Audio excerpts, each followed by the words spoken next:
bem, quando nós temos sistemas, um sistema ou um conjunto de dois sistemas que estão isolados do meio ambiente, que estão isolados do resto do universo, então a energia desse conjunto está fixada, não é verdade? Então, nesse caso, é conveniente a gente ter, por exemplo, a entropia como função da energia, porque a energia é uma quantidade que está sendo fixada por causa das condições em que os sistemas estão interagindo. E foi isso que nos permitiu construir todo um formalismo que nos disse de que maneira a energia se distribuía entre dois sistemas interagentes quando o conjunto estava isolado do resto do universo. Foi aí que nós descobrimos, por exemplo, que a energia se distribui de tal maneira que ds du para cada sistema, na situação de equilíbrio, é igual. E foi isso que levou à definição de temperatura. Uma ideia semelhante veio quando a gente fez com que o volume total do conjunto de sistemas estivesse fixo e deixasse a divisão entre cada um dos componentes, né? Que parte do volume tem o componente A, que parte do volume tem o componente B. Foi aí que a gente foi estudar a situação de equilíbrio e chegamos à conclusão que na situação de equilíbrio a pressão que está relacionada com a derivada da entropia com relação ao volume tinha que ser a mesma nos dois casos. Só que essa circunstância de eu ter dois sistemas interagindo de tal maneira que eles estão isolados do resto do universo é bastante particular. O que a gente vê em geral, a maior parte dos processos termodinâmicos acontece quando um sistema está em contato com um ambiente que faz com que alguma quantidade intensiva seja fixada. E o caso típico é uma reação química que acontece a céu aberto.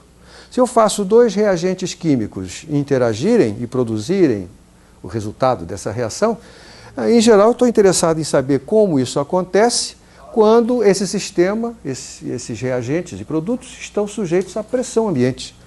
Portanto, eu estou interessado numa situação na qual uma quantidade intensiva, nesse caso a pressão, está sendo mantida fixa. Ora, é também verdade que esses sistemas que eu vou chamar de abertos, em geral, eles vão estar em contato com um reservatório, que pode ser entendido, nesse caso, como um reservatório de pressão, ou um reservatório de temperatura. Se eu estou fazendo isso em contato com a atmosfera funciona como um reservatório térmico que mantém a temperatura fixada. Então seria interessante que a gente dispusesse de funções de estado que fossem funções não das quantidades extensivas, mas sim de quantidades intensivas.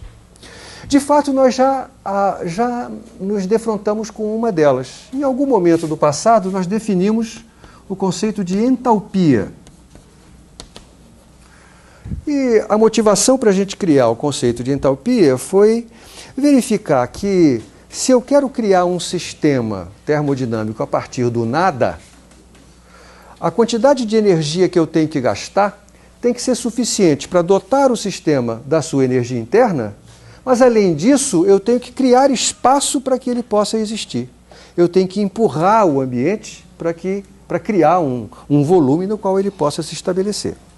E se o ambiente que eu estou empurrando é um ambiente que mantém a pressão fixa, como é o caso da atmosfera, então a energia que eu preciso gastar para criar o sistema é a energia interna que ele vai ter, mais o trabalho que eu tenho que realizar para empurrar o ambiente para fora, e isto é a pressão fixada pelo reservatório vezes o volume.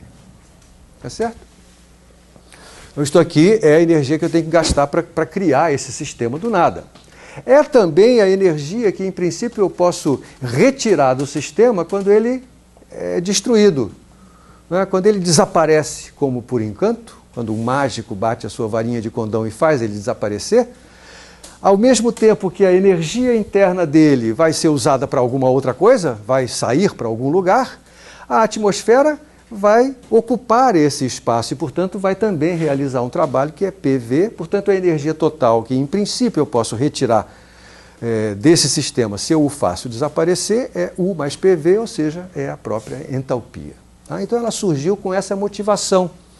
E aí nós verificamos que as variações de entalpia, elas já incorporam automaticamente o trabalho de compressão e expansão necessário para essas variações. não é? Se eu tenho uma pressão fixada, então, lembre, se P é fixo, então nós vimos que ΔH é ΔU mais, em princípio eu teria aqui dois termos, né? P ΔV e V ΔP, mas P não varia, então fica apenas P ΔV. Não é? E aí a primeira lei da termodinâmica diz que ΔU é Q mais W.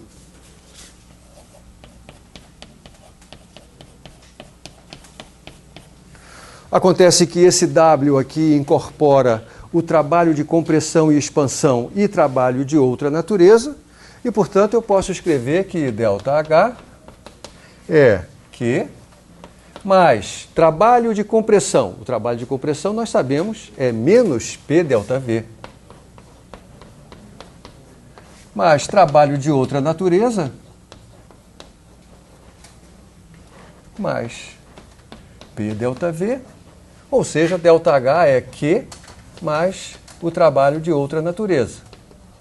Quando não existe nenhum trabalho de outra natureza, ΔH é exatamente igual a Q, e eu lembro a você que foi por isso que os americanos, os ingleses, os cientistas de língua inglesa, usaram a letra H para representar essa quantidade, porque H está associado a heat, que é o calor. Então, ΔH é o calor nessa situação que eu acabo de descrever, quando um sistema evolui com um P fixado, quando não há trabalho de outra natureza sendo realizado. Tá bom? Isso aqui é revisão, nós já vimos isso. Bom, mas agora eu vou lhe dizer, de fato, essa quantidade que eu acabo cuja definição eu acabo de relembrar, também é uma função de estado, e é uma função de estado que tem como uma de suas variáveis livres uma quantidade que é intensiva. Eu vou lhe mostrar isso assim. Tome a diferencial de H. A diferencial de H é a diferencial de U mais P dV mais V dP. E considere uma situação na qual não haja trabalho de outra natureza sendo realizado sobre o sistema. O que eu quero é o seguinte, du, lembra que U é uma função de estado. Então, du eu posso escrever assim, d rho de U, d rho de S, AV e N constantes, ds, mais d rho de U, d rho de V, AS e N constantes, dV. Mas, bom, eu vou ignorar aqui o d rho de U, d rho de... Não vou ignorar, não. Vou botar aqui. d rho de U, d rho de N, quando S e V são constantes. Isso é o du. Além disso, eu tenho o PdV e o VdP. Muito bem. Acontece que isto aqui é exatamente menos PdV. Portanto, dH é d rho de U, d rho de S, AV e N, ds, mais, botar assim, V dP, mais d rho de U, d rho de N, ASV dN. Está claro isso? Você veja aqui, portanto, que a diferencial de H ela é uma combinação linear das diferenciais de S, P e N.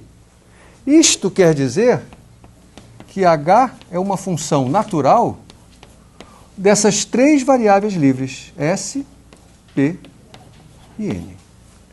Então, de fato, quando eu pego a energia interna, que é uma função de estado que depende de S, V e N, e eu somo a ela PV, o resultado é uma outra função que agora depende de S, P e N, e não mais de S, V e N. Eu, na verdade, por esse procedimento, eu modifiquei ou eu troquei uma variável livre, que era V, por outra variável livre, P, uma variável livre extensiva por uma variável livre intensiva.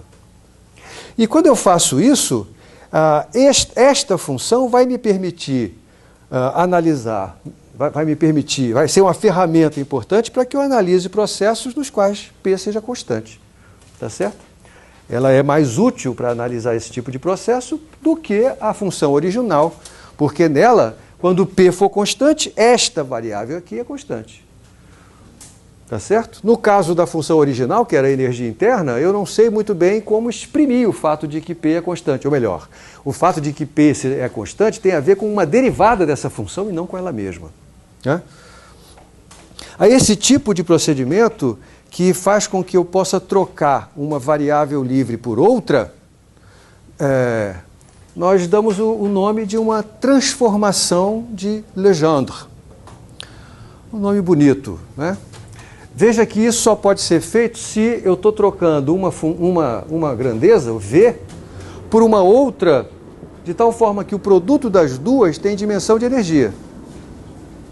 Tá certo? Isso, o par no sentido de que o produto das duas tem dimensão de energia. Tá?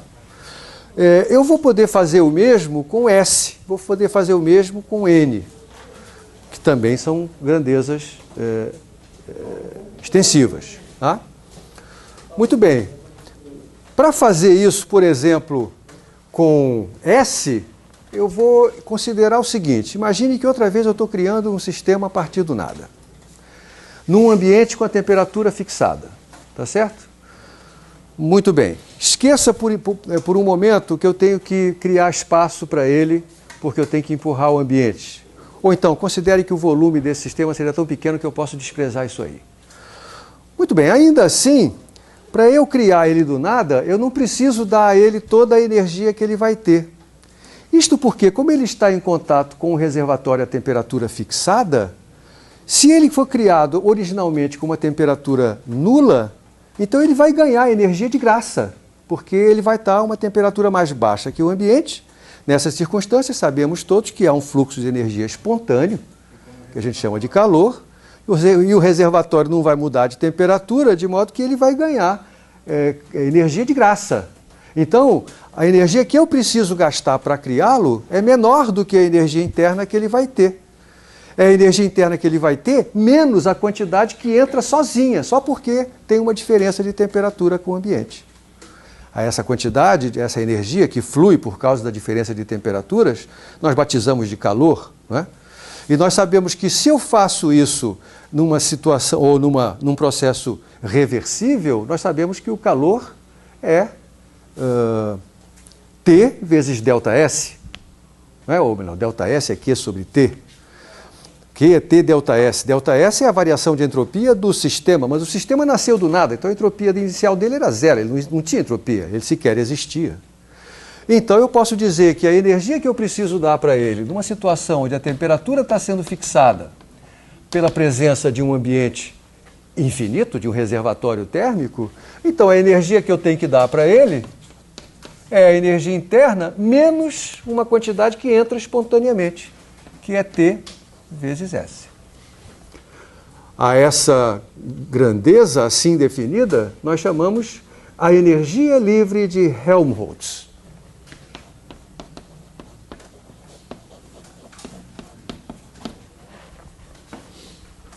E você vê agora que se eu fizer com a energia livre de Helmholtz um procedimento similar ao que eu fiz com a entalpia, tomar a sua diferencial e etc., como aqui eu posso substituir? Bom, na verdade eu tenho aqui, eu vou ter em algum lugar SDT, ou TDS, perdão. Deixa eu fazer isso, vai. DF será DU menos TDS menos SDT. E esse TDS que apareceu aqui, ele está no DU também. Está aqui, ó. DU, DS, AV e N constante, por definição, é a temperatura. Né? Ou melhor dizendo, DS, DU, o inverso disso, é o inverso da temperatura. Portanto, aqui, essa parcela do DU que envolve o diferencial DS vai desaparecer, porque ela vai se combinar com essa daqui. Nós vamos ter, portanto, vou escrever assim, Agora eu vou traduzir essas derivadas, ou aquelas que eu puder, né? Isso aqui, por exemplo, é a própria temperatura. Isso aqui é TdS. Essa daqui é menos P, né? Eu vou deixar... Essa daqui tem a ver com o potencial químico, mas eu não vou querer esmiuçá-la no momento. E aí eu tenho menos TdS menos SdT. E, portanto, a diferencial desta quantidade que eu acabo de definir, ela não contém ds. Ela desaparece. Então fica menos PdV menos SdT mais esse termo aqui que a gente sabe, estou relembrando, isso aqui tem a ver com o potencial químico, que eu não estou querendo analisar no momento.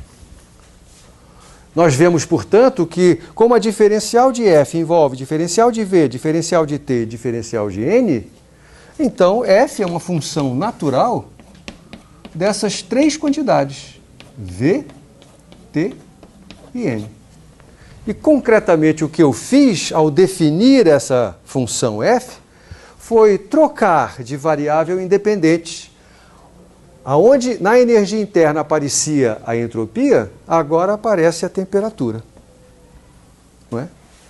Então eu fiz uma transformação de Legendre na energia, de modo a obter esta quantidade, chamada energia de Helmholtz, e como resultado eu tenho agora uma grandeza, uma função que depende da temperatura, o que me permite ganhar uma ferramenta útil para estudar processos nos quais a temperatura seja fixada. Como foi que eu motivei a minha definição? Foi assim, eu vou tentar criar um sistema a partir do nada num ambiente que tem temperatura fixa. Qual é a energia que eu vou ter que gastar? Foi assim que eu motivei essa definição, certo? A energia que eu tenho que gastar não é a energia interna do sistema, porque eu vou ganhar energia de graça, tá certo? Então, isto me motivou a definir esta quantidade. Tá legal? Agora eu esqueço essa motivação, estou definindo essa quantidade assim. Tá? Então, daí segue o resto do desenvolvimento. Né? Então, o que eu fiz foi uma transformação de Legendre, na qual eu troquei a entropia pela temperatura. Observe que outra vez o produto ST tem dimensão de energia.